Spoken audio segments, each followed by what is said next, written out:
Welcome to the Tuesday Huddle, a brief reflection on Sunday's message at Walnut Hill Church in Lexington, Kentucky. Each week, we revisit the heart of the sermon and consider how God's Word meets us in the days ahead. Thanks for listening. Let's continue the conversation. Well, hello there and happy Monday to you. It is March the 23rd, 2026. My name is Sean Barkley. I'm here with my colleague, Jessica. Yes, it is the 23rd. I'm glad I finally know the date. Apparently, didn't know it when I wrote the bulletin. Well, I didn't know it either because I had it the 23rd all day yesterday. Oh, So, goodness. in fact, tomorrow is the 24th of March. That is the anniversary of my first date with my wife. Oh, what a good March day. 21st, yeah. So we'll do something to celebrate that. Probably come here to church and work. Do something fun like that. Well, good. At least We'll have it's fun perfect. together. We'll have fun together. Yeah. So anyway, hey, welcome to our podcast, wherever you happen to be. Hope you're having a wonderful day. We're at Walnut Hill Church. We're up on the hill and are just so glad that you're with us. If you have not yet worshiped with us yesterday, you're certainly invited to go to our church Facebook page or our website and hop on that and worship. We are in John chapter 14. If you are ready to roll, let's go. So, Jessica, you seem like you've got some things you want to talk about. I have a lot of notes in front of me. So I went down an internet rabbit hole. Well, not really an internet rabbit hole, a biblical rabbit hole, because Betty. you brought up the Council of Nicaea. 325. Yes. And so you will not believe this. This is what AJ is Sean's wife, of course, she calls a God wink. Okay. So it's a simultaneous thing that you wouldn't expect to happen. I was watching a show last night on PBS called The Sunken Basilica. Oh, it sounds exciting. Watching the NCAA tournament. We're watching. I did watch. I'm sorry, cats. Just put that in there. That was tragic. It was the second basilica, and guess where it was? Nicaea. Nicaea. And so the researchers were trying to see if possibly this could have been the location for the Council of Nicaea. It Okay. was really interesting because it was a 4th century, maybe early 5th century building. They think maybe it was built on top of where they might have convened.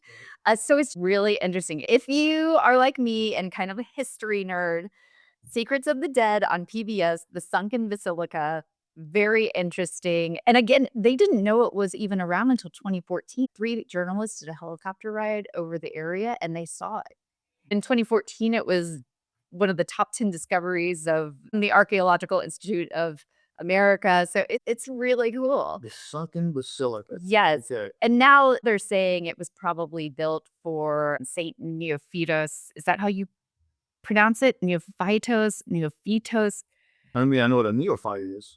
But it was a child who was killed in 303 AD when Diocletian was cleaning out Christianity or trying to clear it out. And so they raised that in the late 4th century. And then Nicaea came in 325. Well, that's right. The council, because the churches were just disparate groups of believers. And, if you don't have any kind of central authority to watch over these churches, I mean, they can go on their own directions. And you can get like a really charismatic leader who can lead a church astray. And so they were finding that. And so they're just looking at, hey, who is this Jesus Christ? There were heresies developing that, he was a ghost, he wasn't real, or that he was just a human, he was subordinate to God. And so they leaned heavily on texts such as John 14. Right. And I read that Arius from Alexandria. Yeah, he was the one that was saying, no, he was created, he's human. And so that's the reason that everyone came in.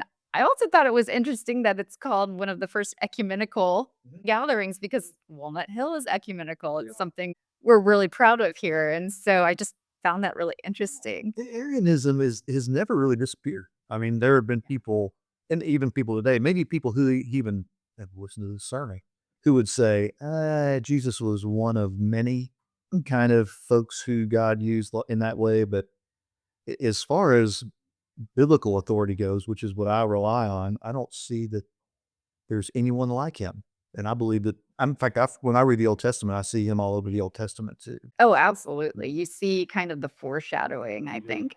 I have to say, even in this passage, if you go forward to 25, he does kind of can make it a little confusing sometimes when he says that I am the way and the truth and the light. Right. But then, so past 25, sorry, it's 28. I am going to the Father because the Father is greater than I. It makes them sound separate. So, how do theologians react to that? Well, they are separate persons of the same being. And so the Nicene Creeds, and for quoting that, talks about them being of the same substance. And they are of the same substance, but they're also distinct. They're three distinct persons of the Trinity, the Father, Son, and Holy Spirit. And so they're connected and yet they're different. And it again, that's a divine mystery that people have been grappling with for centuries and centuries. I mean, 325, Right. Nicaea, they're grappling with that. And so he never equated himself with the Father in terms of being exactly the same. They're of the same substance. But he does also say, I and the Father are one. Yes. And so, some might read that one chord, but there is just this notion that there's this mystical connection between Jesus Christ and the Father. Right. It's consubstantial, is what Yes. I read. Yeah. It's of the same substance. Mhm. Yeah. Well, that was exciting. It was for me. I mean, I love history. So, Right. anytime I get to jump into that, And then Constantinople was in 381, I believe. Having notes in front of me. yeah, about 60 381. years later. So, what did they cover there? Basically, they ratified the Council of Nicaea's work, and then they did some editing and some additions to it. And again, different bishops. I mean, I don't know that there are any people who are both, but again, looking at the same material. From that point, though, that was pretty well established. This is what we believe about Jesus Christ. Mm. Um, So, I do have a question, and this is since we just said neophytos or neophytos, because I am a neophyte at a lot of this. So, in the Nicene Creed, we do say, I believe in one holy Catholic and Apostolic Church. So, I feel like some sects of the Christian church would stop there because it's saying that we are of the Catholic Church when most Protestant churches have right. very clearly decided to take a right turn. There's a distinction. So it doesn't say the Roman Catholic Church. And so the word Catholic is from the Greek root katholios, which means universal. And so it's the one universal church. And so Roman Catholics are included in the one universal church, as are Presbyterians. So, yeah, we just believe that God has one church and there are different branches and different areas of emphasis, but then we are all the body of Christ. And so that language, it has tripped people up over the years. I mean, leading the Apostles' Creed for 30 plus years as a pastor, I've had people say, I'm not going to say I believe in the Catholic Church. I'm like, you do believe in the Catholic Church. It's just the Roman Catholic Church you might not be aligned with.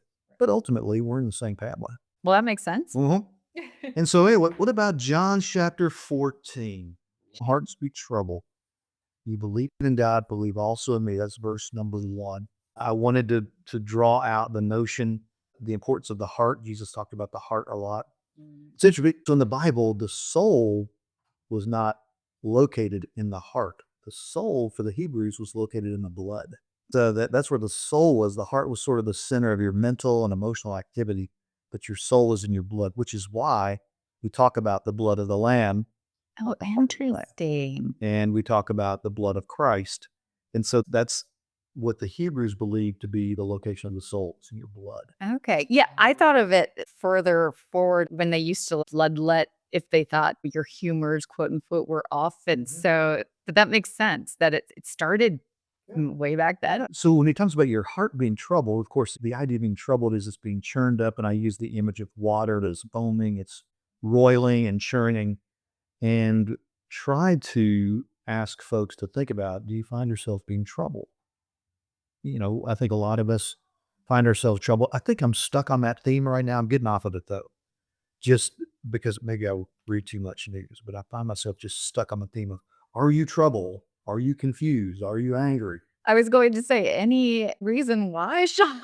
You know, I do read, I think I've shared, I don't watch the news at all. Mm, I read news every day. I read 6 newspapers every morning.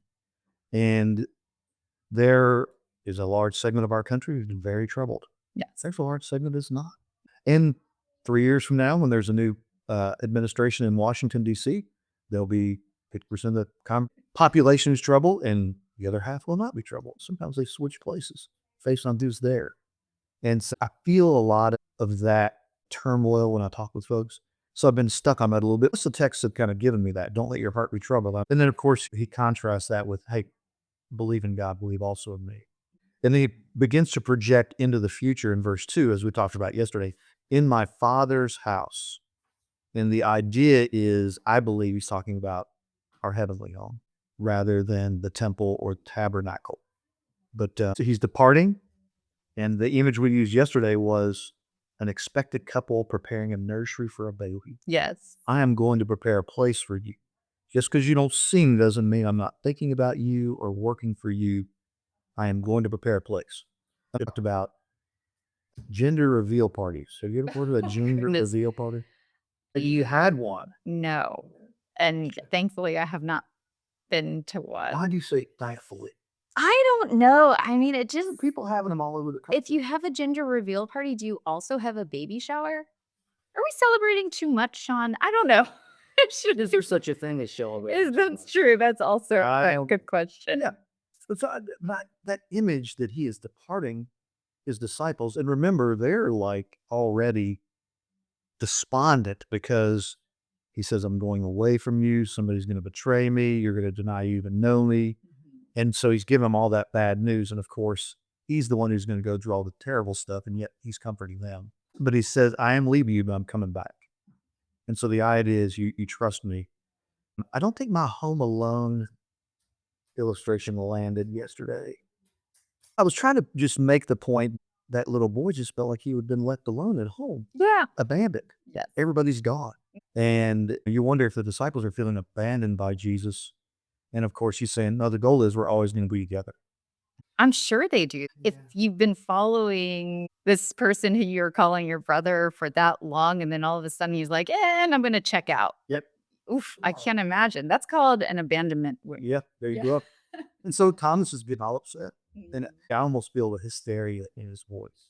You know, where are you going? We all know where you're going. How can we know the way? I mean, you feel like it was almost kind of rapid fire. And it's a great question. What we said yesterday was it'd be like someone saying, hey, we're going on a road trip today.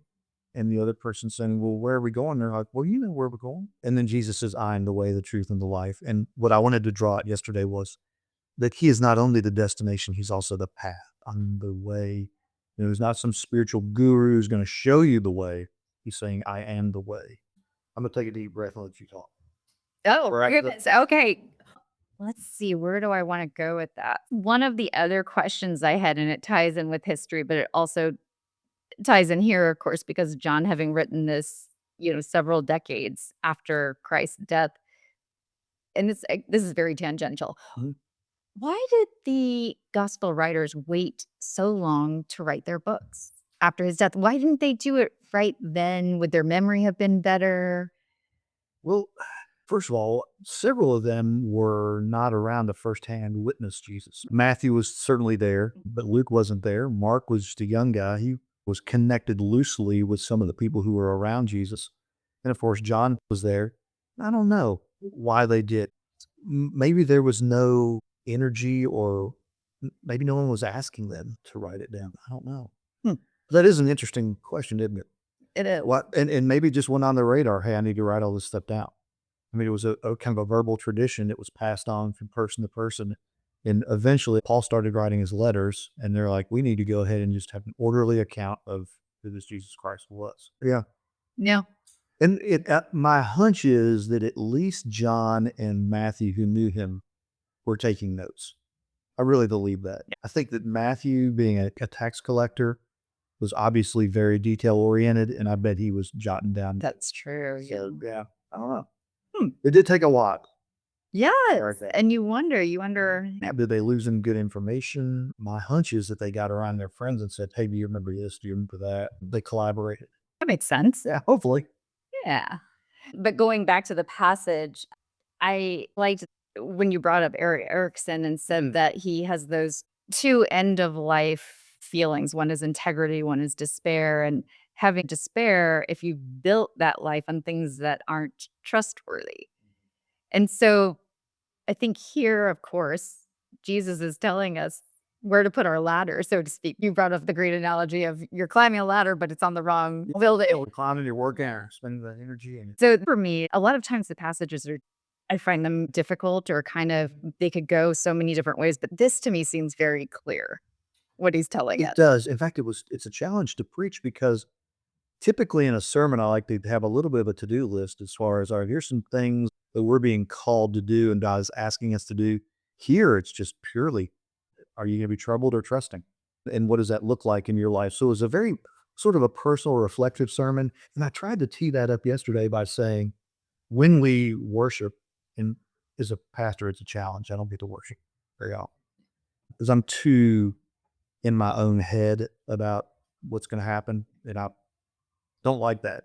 Every once in a while, I'll watch one of our services and try to remove myself from it and just worship. I bet you do feel like that because I even feel like that as an administrator. I am looking at what's going around the church if someone needs something. And so I have gotten to the point where I rewatch on Mondays because I just get to actually listen to and kind of be in the word and the scripture so much more. So I can totally Oh, yeah. It's you must miss it sometimes. Kindness, yeah. Every once in a while, well, typically I have 5 or 6 Sundays off, and maybe Joe and I go to church, even though, it'd be like if you're an attorney and you got a day off, do you go to court and watch someone? I mean, I was gonna say, do you feel like an undercover cop when you go you really have to battle, be critical, Yes. and not critical in a negative way. Just, I mean, kind of just critiquing the whole thing. I mean, what's good, what's not, what works, what doesn't, and you have to remove yourself from that. But when I worship, I will always want to be focused on God and focused on Christ. But is also spiritual health and wellness check. Each sermon, if we're not asking someone to do something, it's a moment of, hey, let's just kind of check ourselves. And so I even had someone text me this morning, new to our church, say, hey, that idea of climbing the ladder only to find it's leaning against the wrong building was helpful for me. And so it was more reflective. But yeah, it's a straightforward passage. Yeah, and sorry, I totally took you off our No, topic, I'm enjoying it. but we were at Erickson and talking about despair and integrity. One of the things I love is even further down 14:12, and we've done this verse before, I remember it because I remember the sermon on it, but very truly I tell you that one who believes in me will also do the works that I do, and in fact, will do greater works than these. Because I'm one with the Father. Yes. And I don't know what to do with that. There's a part of me that wants to talk about how Jesus touched these 12 and by extension, a few others. And now the church has touched hundreds of millions over the years. So for me, it's almost like a corporate thing. Like as my body, you will do more than even I did. But he does say, the one who believes in me will do the works that I do. In fact, will do greater works than these. Yeah. What do you think those might be? I mean, I take it kind of as an individualistic Mhm. thing, as if you trust that I am the way and the truth and the life, Mhm. you're going to go on to do things I couldn't do during my time on earth. Mhm. I mean, certainly he does them other ways, but and acting through us. Yeah, And so I just love that idea. I love the idea that we can do great things in his name and he wants that. he does. Yeah. It even kind of qualifies it. If you ask in my name, and of course, the idea of asking in his name is asking in a way that's aligned with who he is. He's not gonna, I'm speaking for the Almighty here, which is dangerous. But I don't believe if we ask God, I want you to give me $500 million, he's going to do that because that's not in his will for us. It's not asking in his name. It's not aligned with who he is. But if we ask, God, will you increase my wisdom and my compassion? I believe God does that. I think he does. And like our church, I guess the effect we're having in our community, I think we worked with Brenda Counter for a long time. We still do. We love them. But there's been other schools that have needed help. And we've kind of been introduced to that through our work with Brenda Yeah. Cowan. We've seen the need has expanded. And Right. so we're gonna start working with Mill Creek Elementary. But I think those are some of the greater works we get to help Yeah, with. absolutely. I mean, when he is making this statement, he is still bound by a human body. He can only be in one place at one time. His believers are all over the creation. Well, any other words of wisdom or final thoughts from this very straightforward passage, Jesse? Gosh, no, I mean, I enjoyed it. Well, I appreciate that. I didn't feel great yesterday. I driving me nuts this time of I loved the football. history and just the thoughts and bringing in Erickson and, of course, Anastasia. Loved Anastasia. Yes. I almost said her last name. I was like, No, don't reveal it. somewhere. And if you haven't listened to the sermon, please go back, if not for the message, but for the story. Golly, she was wonderful. She grabbed that bag, and I mean, she just would put it right in it, gets the ball, and she's afraid she's gonna hurt the ball. Oh, goodness. Yes, you put everything into that swing, and then got so excited, jumped up and down and ran to her own base. Well, you know, But she did say, "I love you, Coach Sean." I was there like, you go. "Well, The you're intent able to was say there. The intent was there. And I'm sure God knew. that's all right." Well, thank you Yes. for that, and for those of you who listen to us, appreciate you doing that. Feel free to share this, pass it along. We are at Palm Sunday this week, so it's Mark chapter 11, verses 1 through 10. I can't believe we're there already. We're there. Goodness. It's going to scrim. I mean, since stewardship in October, Yes. Advent, Christmas, and now Lent and Easter, it's been a 6-month sprint. Yeah. So we're good though. All right. Well, you have a wonderful week. You take good care, and bye for now. Thanks for listening to the Tuesday Huddle. If Sunday's message encouraged you, we invite you to watch the full service or explore more at walnuthillchurchky.org. Join us this week and next Sunday as we continue to grow together in faith.